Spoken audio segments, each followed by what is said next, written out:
eu costumo muito falar com os meninos do presídio que as piores correntes que a gente tem são aquelas que a gente arrasta dentro do coração. São as piores correntes. Com 5 anos, eu era molestada, né? E eu nunca pude contar nada a ninguém, porque era sempre aquela velha palavra: se você falar, eu mato seu pai, eu mato sua mãe, ninguém vai acreditar em você. Então aquela ameaça, então eu vivia naquela ameaça. Com 12 anos, eu fui estuprada. Só que aí dos 5 até os 12, como eu já não aguentava mais, eu resolvi fugir, né? Então eu fui embora para o Rio, fugi de casa com 12 anos de idade. E com 12 anos eu estava no Rio de Janeiro, fugindo dos meus agressores, que nada mais era do que parentes mesmo, né? Minha mãe era separada. Então, para mim ali eu fui criando aquele ódio mortal, sabe? Da figura homem, entendeu? Aí eu me envolvi com os homossexuais, porque eu achava que o homossexual, ele não machuca a mulher. E ele não machuca mesmo. Então, a maioria dos meus amigos, todos, eram homossexuais, todos. Só que tem um pequeno detalhe: nesse mundo homossexual existe prostituição, existe drogas, existe magia negra, sabe? Tudo que não presta existe ali no meio. E eu comecei a conviver com eles, sabe? Então eu saía de casa cedo e aparecia só 2, 3 dias depois. E nisso eu fui conhecer centros de macumba, coisa pesada mesmo, né?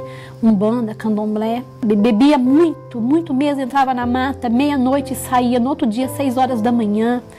Pulava cemitério para poder pegar pedaços de defunto para fazer trabalhos, sabe? E eram coisas pesadíssimas mesmo, coisas tenebrosas, sabe? Na minha vida também não foi diferente. Vim de uma família difícil, uma família toda conturbada. Aos meus 10 anos também fui molestado e tive consequência, né, sobre isso daí. E logo aos meus 13, 14 anos, me envolvi nas drogas. E a gente ia até os bares, tomava cerveja por cima da cocaína, da maconha. Certo dia, minha mãe descobriu, e a minha mãe se decepcionou, chorou muito. E depois que ela conversou, chorou muito e falou para mim, para que eu prometesse a ela que não viesse mais me envolver com drogas.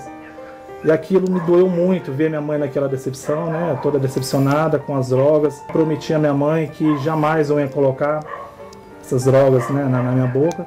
E comecei a tomar um rumo diferente. Aí eu vi a minha futura esposa lá dentro, né? E ela se interessou. E eu comecei a cantar o louvor que diz assim, mais ou menos assim, né? Foi numa noite tão linda que eu conheci você. Eu caminhava tão triste, sozinho. Aí vem a parte assim, né? Foi bom te conhecer, de conhecer Jesus. E aí foi quando eu comecei a cantar para ela e ela começou a se interessar. Casamos, perdemos a nossa filha, a minha primeira filha. Eu tive depressão pós-traumática, tive depressão mais severa, depressão profunda.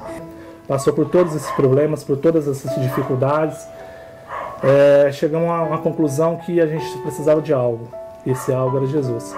E a gente sempre procurando respostas, mas nunca encontrando. Foi então aí nós fomos passando de igreja em igreja. Eu sempre falava para ele: Edivaldo, não é aqui. Edivaldo, não é aqui. Ainda continua essa dor dentro da minha alma, continua, não é aqui. Eu preciso achar o lugar certo. Aí foi quando que ele descobriu a Novo Tempo pelo celular. Aí falou: Rita, olha o que eu achei. Ele chegou em casa, eu falei: o que? Ele pegou: espera aí, eu vou sintonizar. Aí ele: olha, é aquela igreja do bonequinho. Aí eu falei, que igreja do bonequinho? Eu quero ter um bonequinho com as mãos para cima. Então a gente tinha a referência da Novo Tempo como aquele bonequinho, né? A gente não entendia. E nós procurando, né? E a gente assim, toda noite, aí ele mostrava, né? E assim, saía de sintonia, falava assim, procura aí, né? Ficava procurando na cama, assim, lugar de sintonia, né? Ali pela Novo Tempo. Aí chegou a vez que a minha mãe veio morar com a gente, porque ela mora ali embaixo, foi reformar a casa dela. E o meu irmão tem Sky, aí meu irmão trouxe a Sky, instalou aqui, e ele tem o aparelho que grava. Aí ele aprendeu a gravar. Então o que a gente fazia? Eu trabalhava, ele também, a gente chegava, né? Quando minha mãe ia dormir, né? Meu irmão, a gente pegava e assistia o gravado, né? E geralmente era o pastor Luiz Gonçalves, era na mira da verdade, né? E o Anjo da Esperança, que tinha os testemunhos, aquelas coisas, tudo, a gente ficava ouvindo os testemunhos, né? Aí quando eu cheguei aqui em casa, o pastor Luiz Gonçalves estava pregando sobre a crucificação. Eu liguei, aí ele falava assim, sabe, irmãos, sabe aquela prego que Jesus, naquele momento, naquele prego da mão direita, aquele prego ali significa para você, sabe aquela dor profunda na sua alma, aquela busca que você tem há tanto tempo, aquele prego ali, ele está atravessando as mãos do mestre para te dar cura. Sabe aquele outro prego da mão direita? Aquele outro prego da mão direita é tudo aquilo que você sofreu quando criança. E eu estava ali ouvindo. Aí ele foi falando, é como se estivesse assim, falando para mim. Você entendeu? Como se estivesse falando comigo. E eu ali, sabe? Eu ficava assim. Falei, fala, pastor, o senhor está falando comigo. E lá do outro lado da televisão, eu conversando com ele, sabe? E eu chorando. Aí ele falou assim, olha, aquele prego nos pés, ele tem um significado. Aquele abuso que você sofreu, aquele estupro que você sofreu, esse prego aqui está transpassando, ele está te curando. Essa gota, esse sangue que está escorrendo dos pés do Salvador, é para pingar em você.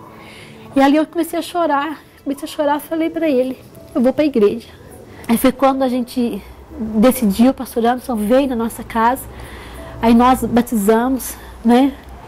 E na minha mente só vinha aquela palavra assim, você está passando pelas águas, eu estou te lavando e estou te curando, sabe? Então quando eu entrei ali dentro daquela água, eu falei assim, Senhor, me cura, me ajuda, me cura. Aí batizei, né? Eu saí dali como se tivesse assim, como se eu tivesse deixado assim 1 tonelada lá dentro da água. Eu saí com o meu corpo leve, pude perdoar e esquecer. Deus tem nos abençoado, tem nos dado força e estamos caminhando para a honra e glória do Senhor. Aí foi quando o Senhor tocou no nosso coração, vai para o presídio. Ali tem pessoas que estão nas trevas, como vocês um dia estavam nas trevas. E quando nós chegamos no presídio lá, a primeira vez, no presídio que a gente se apresentou como uma igreja adventista, né? Foi maravilhoso, foi na ala das mulheres. Nós cantamos o hino maior que tudo, junto com elas. Nós queremos levar essa palavra adiante para todas aquelas pessoas que um dia também, né, que nós estivemos assim, doentes, depressivos, buscando o lugar verdadeiro, perdidos, vagando. Então a gente leva essa palavra para eles. Então nós começamos a fazer esse trabalho no presídio. O trabalho dos ciganos nós já fazemos há muito tempo, né? Trabalho com os ciganos. Ali no bairro São Geraldo, que é um bairro muito carente, é conhecido como uma favela aqui em Pouso Alegre também. A gente anda por aquele bairro todo. Então assim, pelo carinho que Deus recebeu a gente, pela certeza que hoje nós temos que o Senhor nos salvou, pela certeza que eu tenho que o Senhor curou todos os meus traumas, que eu pude desabafar e colocar lá no passado, que eu tinha tudo que eu passei, né, que eu pude perdoar os meus agressores, que até então eu não conseguia perdoar, eu pude perdoar os meus agressores. E o presídio foi um presente que Deus deu para nós. E agora ali a gente começou já a ver os frutos.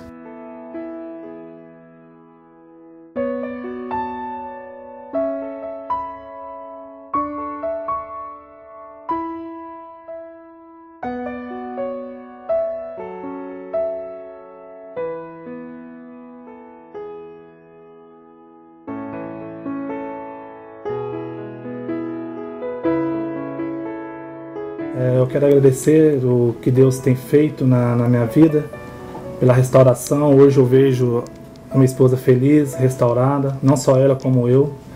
E o nosso dia a dia hoje é estar feliz na presença do Senhor, estar fazendo a obra dele com vontade, força e muita raça, né?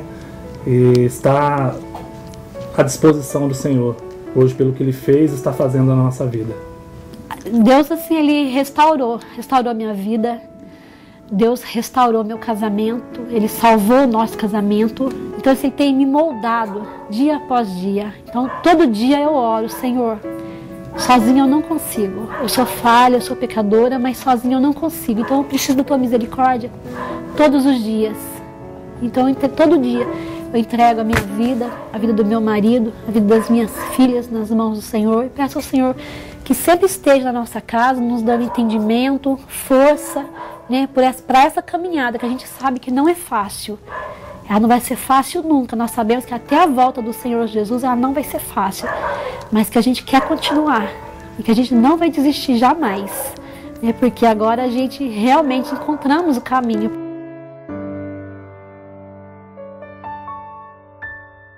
Porque eu encontrei a minha liberdade ali dentro. Porque eu tinha correntes e hoje eu não tenho mais.